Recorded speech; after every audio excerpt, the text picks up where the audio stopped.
آپ اسے جانتی ہیں؟ میں اسے جانتی تو نہیں، لیکن اس نے اپنی پہچان خود کروا دی ہے۔ بی بی جی بتائیں نا۔ نہیں، میں نہیں بتاؤں گی، خود جا کر دروازے پر دیکھو، پھر فیصلہ کرو کہ اسے گھر کے اندر بلانا ہے یا نہیں۔ اگر گھر کے اندر بلانا ہو تو لے آنا، مجھے کوئی اعتراض نہ ہوگا۔ اتنے واضح اشارے کے باوجود حسنہ کچھ سمجھ نہ سکی۔ وہ اس اشارے کو سمجھتی اس وقت جب اس کے ذہن میں کہیں وزیر علی کا خیال ہوتا۔ وہ اپنے شوہر کو یکسر بھلا بیٹھی تھی، اور کیسے نہ بھلاتی؟ اس نے حسنہ کو دیا ہی کیا تھا؟ ایک عذابناک زندگی۔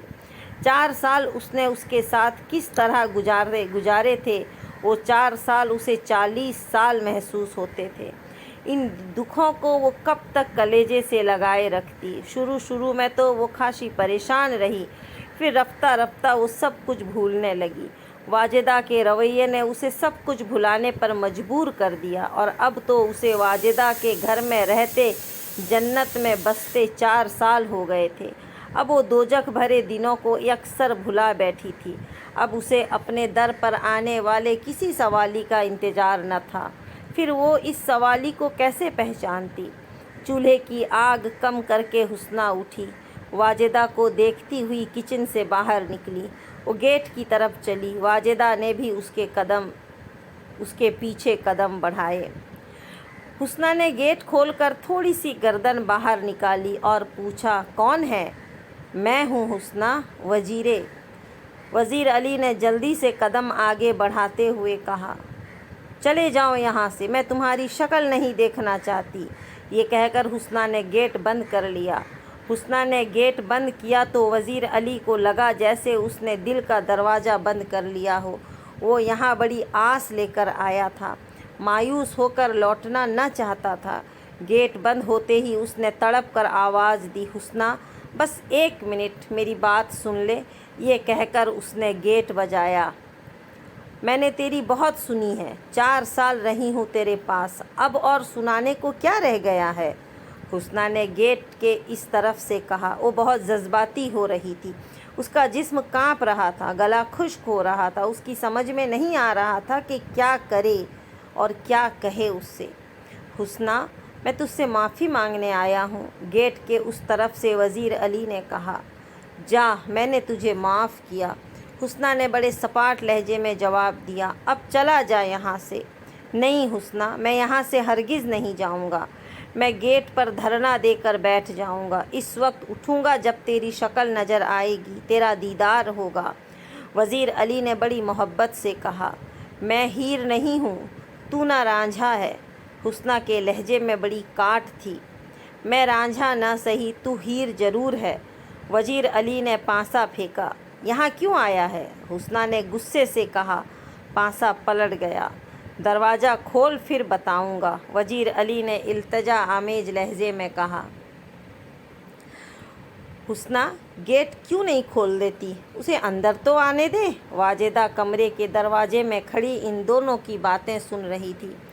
جانے وزیر کے لہجے میں واجدہ کو کیا دکھائی دیا کہ اس نے حسنہ کو دروازہ کھولنے پر مجبور کر دیا۔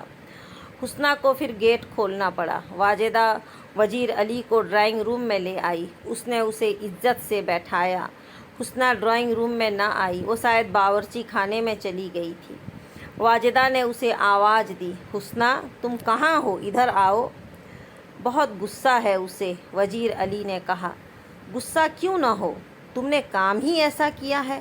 4 سال تک تم نے پلٹ کر دیکھا ہی نہیں کہ تمہاری بیوی کہاں ہے، زندہ بھی ہے یا مر گئی۔ کیسے مرد ہو تم؟ واجدہ نے شکایت آمیز انداز میں کہا۔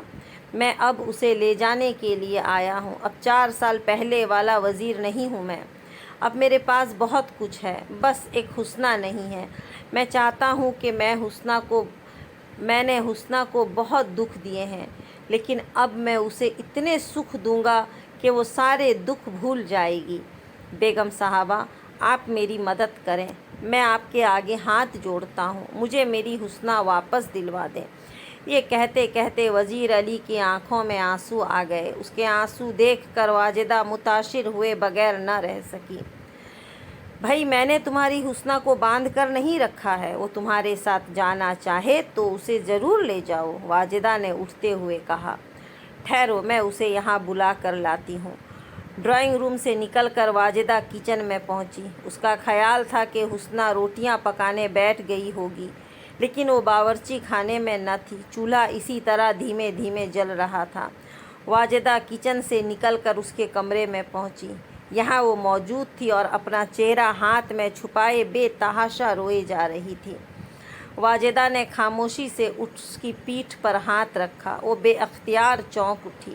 اس نے سر اٹھا کر دیکھا۔ سامنے واجدہ کو پا کر وہ کھڑی ہو گئی اور اس سے لپٹ کر ہچکیوں سے رونے لگی۔ میری سمجھ میں نہیں آ رہا کہ تو کیوں رو رہی ہے، واجدہ نے اسے اپنے سے الگ کرتے ہوئے کہا۔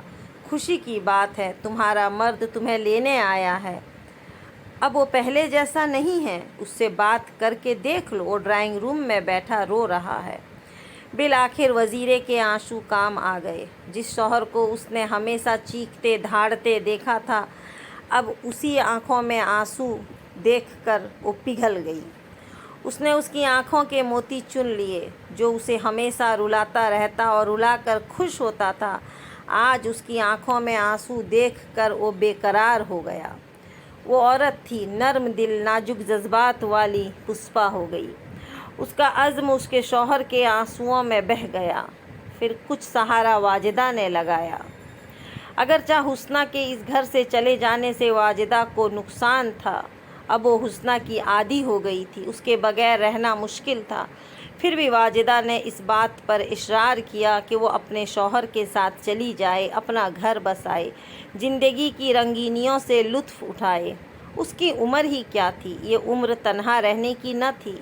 پھر واجدہ نے اس کو یہاں تک سمجھا دیا، بلکہ اس بات کی تسلی دے دی تھی کہ اگر کبھی وزیرے کا رویہ ذرا بھی خراب ہوا تو وہ فوراً لاہور چلی آئے۔ اس گھر کے دروازے اس پر ہمیشہ کھلے رہیں گے۔ جو احسان اس نے واجدہ پر کیا تھا وہ ایسا نہ تھا کہ اسے بھلایا جا سکے۔ حسنہ واجدہ کے سمجھانے پر وزیر علی کے ساتھ چلی گئی۔ گھر سے رخصت کرتے ہوئے واجدہ نے حسنہ سے کہا، حسنہ، اس گھر سے جو تو لے جانا چاہتی ہے خوشی سے لے جا، مجھے بہت خوشی ہوگی۔ حسنہ نے مسکرا کر کہا، نہیں بی بی جی، مجھے کچھ نہیں چاہیے۔ آپ نے 4 سال تک مجھے اس گھر میں بہنوں کی طرح رکھا، بس میرے لیے یہی کافی ہے۔ پھر وہ بیڈ روم میں گئی۔ اس نے سوئی ہوئی نیلم کو پیار کیا۔ واجدہ نے کہا، اسے اٹھا دوں؟ نہیں بی بی جی، سونے دیں، حسنہ نے بڑے اطمینان سے کہا۔ حسنہ، اپنا وعدہ یاد رکھنا، واجدہ نے اسے یاد دلایا۔ ہاں بی بی جی، مجھے یاد ہے۔ جو راز ہے وہ مرتے دم تک راز رہے گا، اللہ آپ کو خوش رکھے۔ یہ کہہ کر وہ گھر سے رخصت ہو گئی۔ حسنہ نے جو وعدہ کیا تھا اسے نبھا کر دکھایا۔ وہ آخری وقت تک اپنے عہد پر قائم رہی۔ 20 سال اس نے پلٹ کر نہ دیکھا کہ اس کی بیٹی نیلم کہاں ہے۔ اب وہ پلٹ کر دیکھتی بھی کیوں؟ نیلم سے اس کا کوئی واسطہ نہ رہا تھا۔ ادھر واجدہ نے بھی حسنہ کے بارے میں زیادہ کھوج نہ کی۔ وہ ایسا کیوں کرتی؟ بس کبھی کبھار حسنہ کی بہن حسینہ سے اس کے بارے میں معلوم ہو جاتا تھا کہ وہ سید پور میں ہے، اپنے شوہر کے ساتھ سکھ بھری زندگی گزار رہی ہے۔ حسنہ کے جانے کے بعد کچھ عرصے تک وہ واجدہ کو یاد آئی، پھر وہ اسے بھول گئی۔ کتنا اچھا ہوا کہ اپنے شوہر کے ساتھ چلی گئی، لاہور سے دور ہو گئی۔ اگر وہ یہاں رہتی تو نیلم کا راز کھلنے کا خطرہ رہتا۔ اس کے چلے جانے سے واجدہ کو اطمینان ہو گیا تھا، اب نیلم کو کوئی اس سے چھین نہیں سکتا۔ نیلم کے بعد حسنہ کے یہاں کوئی اولاد نہ ہوئی۔ کوئی 7 سال تک وزیر علی نے حسنہ سے اولاد ہونے کا انتظار کیا۔ جب انتظار کا کوئی فائدہ نہ ہوا تو اس نے ایک اور شادی کر لی۔ وزیر علی کو بچے کی شدید خواہش تھی۔ ان 7 سالوں میں اس نے حسنہ کا کافی علاج کرایا تھا۔ حسنہ بالکل ٹھیک تھی، کسی ڈاکٹر نے اس میں کوئی خامی نہ بتائی تھی، پھر بھی وہ اولاد سے محروم تھی۔ قدرت کے کام میں بھلا کون دخل دے سکتا ہے؟ جب وزیر علی نے اولاد کی خاطر دوسری شادی کرنے کی خواہش ظاہر کی تو حسنہ نے خوشی سے اس کی اجازت دے دی۔ وزیر علی نے ایک کم عمری لڑکی سے شادی کر لی۔ شادی کے 1 سال کے اندر ہی وزیر علی ایک لڑکے کا باپ بن گیا۔ وہ بہت خوش ہوئی۔ اس نے اپنے آس پاس کے علاقے کے گھر میں مٹھائی بانٹی۔ اس خوشی کے موقع پر وہ حسنہ کو نہ بھولا۔ اس نے اپنے بچے کو اس کی ماں کے پہلو سے اٹھا کر حسنہ کی گود میں ڈال دیا اور بولا، تیرا بچہ ہے، بتا اس کا کیا نام رکھوں۔ حسنہ نے اس بچے کو اپنی گود میں لے کر اس کے پھول سے گالوں پر پیار کیا اور بولی، وزیر، اس کا نام لیاقت رکھ دے، لیاقت علی۔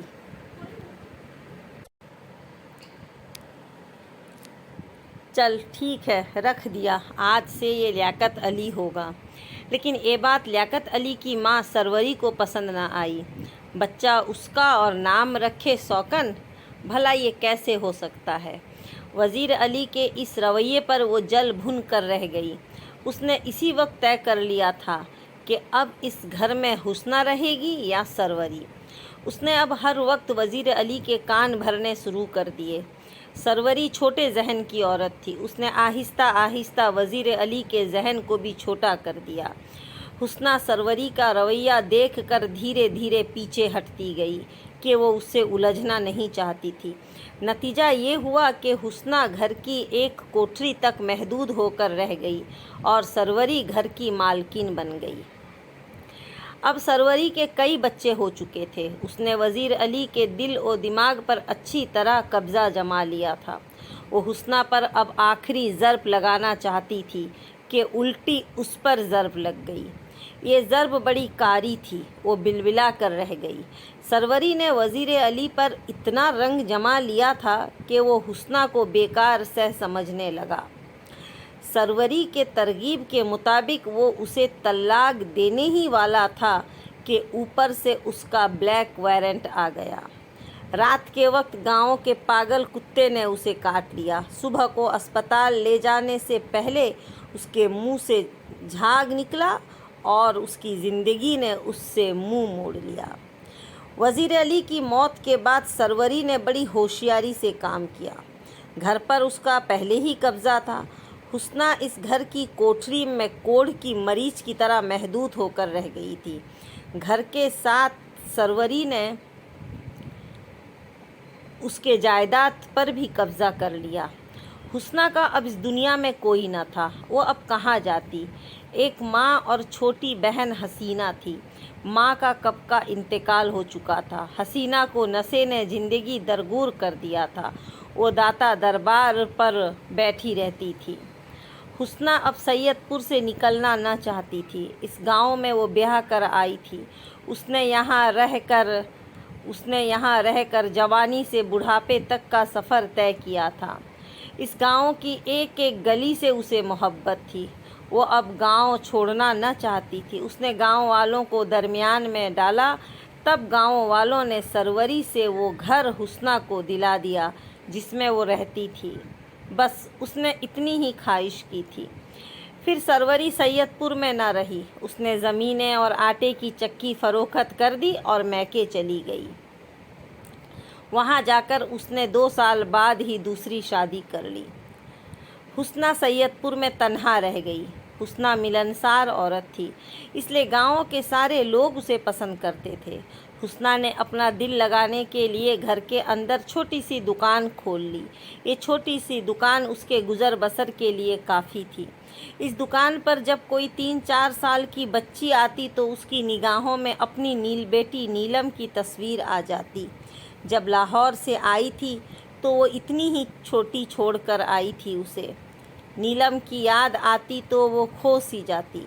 اب تو نیلم جوان ہو گئی ہوگی، کیا پتہ اب تک اس کی شادی بھی ہو چکی ہو۔ کئی بار وہ سوچتی کہ لاہور چلے اور اپنی بیٹی کا دیدار کر کے واپس آ جائے، لیکن وہ ایسا سوچ کے ہی رہ جاتی۔ اسے اپنا وعدہ یاد آ جاتا۔ اس راز کو راز ہی رکھنا تھا۔ کیا پتہ وہ اپنی بیٹی کو دیکھ کر قابو میں نہ رہ سکے۔ اس طرح سوچتے ہوئے وقت تیزی سے گزرتا رہا۔ لاہور سے آئے اب اسے 20 سال ہو گئے تھے، لیکن اسے یوں محسوس ہوتا تھا جیسے کل کی بات ہو۔ واجدہ کے ساتھ بتائے ہوئے 4 سال ہر لمحہ اس کی نگاہوں میں بسے رہتے تھے۔ حسنہ اب بیمار رہنے لگی تھی۔ وہ دن بدن کمزور ہوتی جا رہی تھی۔ وہ دن بھر دکان پر بیٹھی کھانستی رہتی، رات ہوتی تو یہ کھانسی بجائے دبنے کے ابھر آتی۔ کھانس کھانس کر اس کا برا حال ہو جاتا۔ اس کے پھیپھڑے دن بدن چھلنی ہوتے جا رہے تھے۔ اب وہ دکان میں بیٹھنے کے بھی قابل کی نہ رہی تھی۔ اتنی کمزور ہو گئی تھی کہ چلنا پھرنا بھی دو بھر تھا۔ وہ خون تھوکنے لگی تھی۔ اسے اب یوں محسوس ہونے لگا تھا کہ اب وہ وقت زیادہ دور نہیں جب زندگی موت کے گلے لگ جائے گی۔ مرنے سے پہلے وہ ایک بار اپنی بیٹی نیلم کو دیکھنا چاہتی تھی۔ نیلم میں جیسے اس کی جان اٹکی ہوئی تھی۔ مسئلہ یہ تھا کہ نیلم سید پور آئے کیسے؟ حسنہ میں اب اتنی جان نہ تھی کہ وہ اتنا لمبا سفر کر کے لاہور پہنچتی۔ وہ تو بس اب آخری سفر کی تیاریوں میں تھی۔ حسنہ نے اپنے پڑوس کے ایک لڑکے سے واجدہ کے نام ایک خط لکھوایا۔ دلدار بٹ ان دنوں سید پور آیا ہوا تھا۔ سید پور میں اس کی کافی زمینیں تھیں۔ زمین کی دیکھ بھال اس کے چھوٹے بھائی عاشق کے ذمے تھی۔ وہ خود بھی گاہے بگاہے گاؤں آتا رہتا تھا۔ دلدار بٹ فیاض حسین کا پڑوسی تھا۔ وہ کل لاہور واپس جانے والا تھا۔ حسنہ کو اس کی واپسی کا علم ہوا۔ اس نے اس لڑکے کے ہاتھ وہ خط اسے بھجوا دیا کہ بحفاظت اور یقینی طور پر واجدہ کو مل جائے گا۔ دلدار بٹ نے اس بند لفافے کو حیرت سے دیکھا جس پر فیاض حسین کا نام لکھا تھا۔ اس نے اس وقت تو یہ خط یہ کہہ کر اپنے بیگ میں ڈال لیا کہ ٹھیک ہے وہ اس خط کو فیاض کو دے دے گا، لیکن بعد میں اس کا تجسس جاگا۔ اس کی سمجھ میں نہ آیا کہ سید پور کی ٹی وی کی مرض میں مبتلا ایک بیوہ کا لاہور کے بڑے فلم تقسیم کار سے کیا تعلق ہو سکتا ہے بھلا۔ اس نے راستے میں بیگ سے وہ بند لفافہ نکالا، اس کا اچھی طرح جائزہ لیا۔ لفافہ آٹے سے چپکایا گیا تھا، اسے کھولنا کوئی مشکل کام نہ تھا۔ دلدار بٹ نے ذرا سا اشارے سے پردہ لفافہ کھول لیا اور خط پڑھ کر اس پر حیرتوں کے پہاڑ ٹوٹ پڑے، جو بات اب تک کسی کو معلوم نہ تھی۔ اس راز سے دلدار بٹ واقف ہو گیا تھا۔ اسے معلوم ہو گیا تھا کہ نیلم فیاض کی بیٹی نہیں ہے بلکہ سید پور کی ایک حسنہ کی بیٹی ہے، جس نے بڑے جذباتی انداز میں نیلم کو دیکھنے کی گزارش کی تھی۔ اس خط کو پڑھ کر دلدار کے ہونٹوں پر طنز بھری مسکراہٹ پھیل گئی۔ دلدار بٹ اچھے اتوار کا آدمی نہ تھا۔ وہ ایک برا پڑوسی تھا اور چھوٹی چھوٹی باتوں پر گلی کے لوگوں سے جھگڑے مول لینے کا عادی تھا۔ اس نے فیاض حسین سے بھی کئی بار الجھنے کی کوشش کی تھی۔ دلدار نے اس خط کو فیاض حسین کے حوالے کر دیا۔ اس نے اپنی زبان سے یہ نہ کہا کہ وہ اس حقیقت سے واقف ہو گیا ہے، لیکن اپنے رویے اور طنز بھری مسکراہٹ سے اس نے بہت کچھ ظاہر کر دیا تھا۔ فیاض حسین نے جب وہ خط واجدہ کو دیا تو وہ اسے پڑھ کر پریشان ہو گئی۔ اب کیا ہوگا؟ حسنہ نے تو ہمیں مشکل میں ڈال دیا ہے، واجدہ بولی۔ ایک کام ہو سکتا ہے، اس خط کو پھاڑ دیا جائے اور ہم یہ بھول جائیں کہ کوئی خط ہمیں ملا تھا۔ نہیں فیاض، یہ بہت مشکل ہے۔ اس خط کو پھاڑ کر میں زندگی بھر ضمیر کی خلش میں مبتلا نہیں ہو سکتی۔ یہ حسنہ کی آخری خواہش ہے۔ اس نے ہم سے زندگی میں کچھ نہیں مانگا۔ وہ اپنے جگر کے ٹکڑے کو جیسے ہمیں دے کر بھول گئی۔ اب 20 سال بعد اس نے اپنی بیٹی کو پہلی اور آخری بار دیکھنے کی خواہش کی ہے، تو ہمیں اس کے لیے یہ کرنا ہوگا۔ مرنے سے پہلے اس کی یہ آخری خواہش پوری کرنا ہوگی۔ ٹھیک ہے، پھر ہم سید پور چلتے ہیں، فیاض حسین نے کہا۔ یہ لوگ نیلم کو لے کر دوسرے دن ہی سید پور پہنچ گئے۔